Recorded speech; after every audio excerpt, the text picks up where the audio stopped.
In secure command centers across the globe, the air is thick with tension.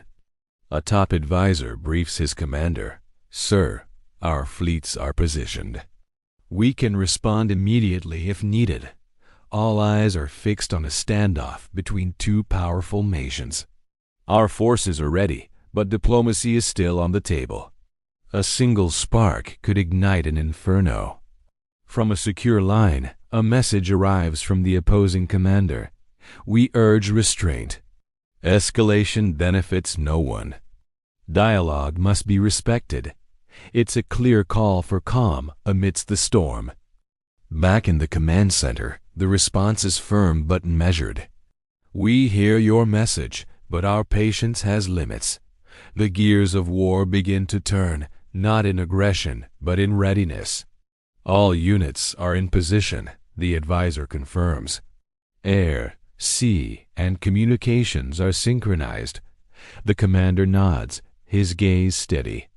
"Good, but we must avoid rash action. Show readiness, not aggression. The strategy is clear. Project strength, but leave the door open for peace." For the ordinary people caught in the middle, fear is a constant companion. A citizen watches the news, his voice trembling as he speaks to his family. The news keeps talking about fleets and jets. It's terrifying. He looks at his children, his heart heavy with worry. "I hope the leaders don't make the wrong choice. We've already suffered so much uncertainty." On the ground, journalists report from the heart of the crisis, their words broadcast to a world holding its collective breath. Tensions are high. Both sides are showing military strength, but no shots have been fired yet. Back in the command room, the commander issues a final directive for the moment. "Let the world see that we are prepared." But our goal remains peace. On the other side, the mood is just as tense. Domestic pressure is mounting. The economy is feeling the strain of the uncertainty. Markets are unstable. Prices are rising every day, one citizen laments, looking at the dwindling options in a local market. In the streets, the unrest is palpable. "People are protesting peacefully," another observes. They want security, not conflict. This civilian anxiety reaches the highest levels of power. "Sir, domestic unrest could affect our strategic position," an advisor warns his commander. "We need to consider our public communication carefully." The commander understands the delicate balance required. "Make sure citizens understand we act only in defense." No panic. But rumors spread like wildfire, fueling the public's fear. "I wish someone would explain what's really happening," a citizen sighs. "We hear rumors everywhere." The commander on this side feels the weight of his people's expectations. "We cannot allow threats to dictate terms. Our people expect us to protect them." His advisor highlights the fragility of the situation.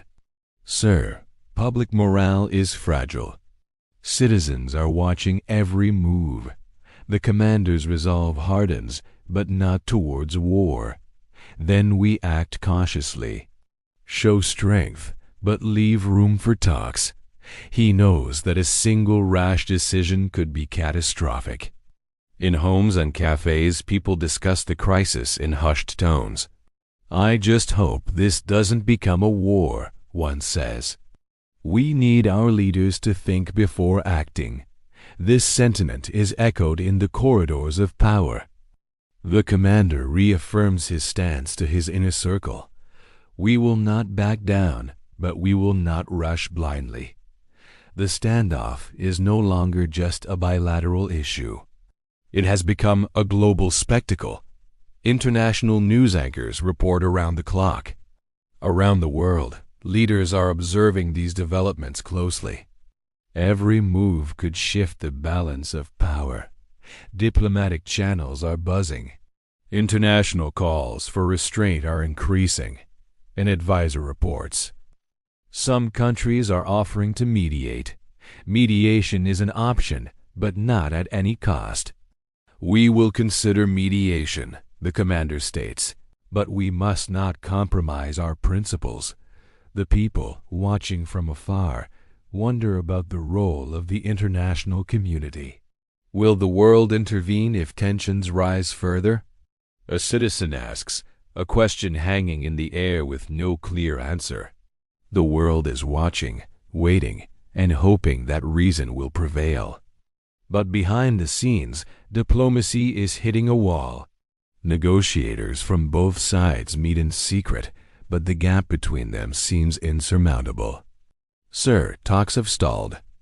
Neither side wants to give ground, an advisor reports grimly. In his command center, the first commander feels the pressure of time. Time is critical. Pressing for concessions may provoke mistakes. His counterpart across the world shares the sentiment. Negotiators are exhausted. Patience is tested. But we must avoid hasty decisions. A junior advisor offers a different perspective. Sir, small steps toward compromise could prevent escalation.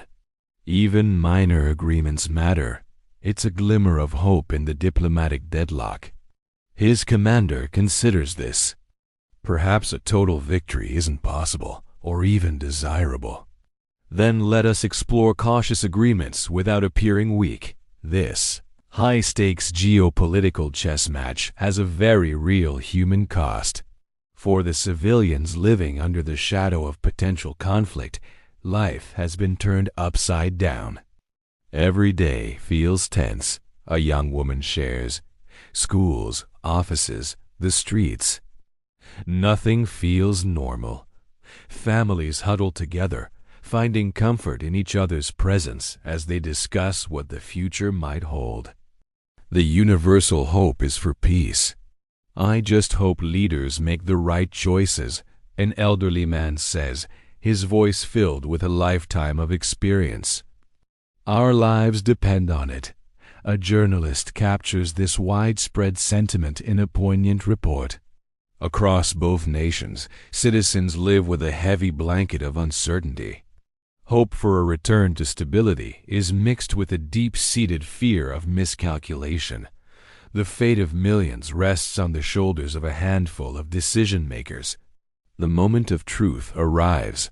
The climax is here. In one command center, the commander looks at his advisors. We must decide soon. Any wrong step could trigger chaos. His top aide confirms the gravity of the situation. All options are prepared, sir. The risk is real, but control is still possible. Simultaneously, in the other command center, the exact same tension fills the room. The same applies here, the commander says to his team. One misstep could escalate this beyond anyone's control. An advisor, sensing the perilous tipping point, makes a final plea for de-escalation. We advise patience. Diplomacy is still viable if both sides restrain their immediate actions. A long, heavy silence hangs in the air. The first commander breaks it. Very well. We hold for now, but our readiness remains at its peak. A collective sigh of relief, however temporary, is felt in the room. A catastrophic outcome has been averted for now. With the immediate threat paused, a new path is tentatively forged. The commander who just chose to hold back now takes the lead in breaking the stalemate. Let us initiate cautious dialogue, he proposes. Small agreements first. Let's build from there. The message is relayed. The response comes back, echoing the same cautious optimism. Agreed. We will explore limited cooperation and build trust gradually. It's not a full resolution, but it's a start. It's a step back from the brink. An advisor notes the immediate impact. This will stabilize the situation temporarily. Citizens may feel some relief, and they do. In the streets, the news spreads. Finally, a glimpse of hope, a citizen says. though her relief is tinged with caution. But we must remain vigilant. Journalists update their reports, the tone shifting from imminent danger to fragile hope. Tensions ease slightly as both sides take careful, deliberate steps toward diplomacy. The world exhales, but watches closely. In the aftermath, the leaders reflect on the crisis they narrowly avoided. Peace is fragile, one commander states, but we have chosen restraint. His counterpart, thousands of miles away, shares a similar conclusion. Let this be a lesson to all of us. Caution is a path to survival. For the people who live through the fear, the relief is real, but the memory remains. We can breathe for now, one citizen says, looking at the sky. But the world remains an uncertain place. Another adds, we just hope our leaders continue to choose dialogue over conflict. We hope they remember this feeling. The journalist delivers a final, sobering thought to the camera. The immediate crisis has stabilized, but the future is still unwritten. The fundamental issues remain. For now, a fragile peace holds. The world waits and hopes that this lesson will not be forgotten. Thank you for watching. If this story made you think, please hit the like button and subscribe for more content that explores the complexities of our world. Stay safe and see you next time.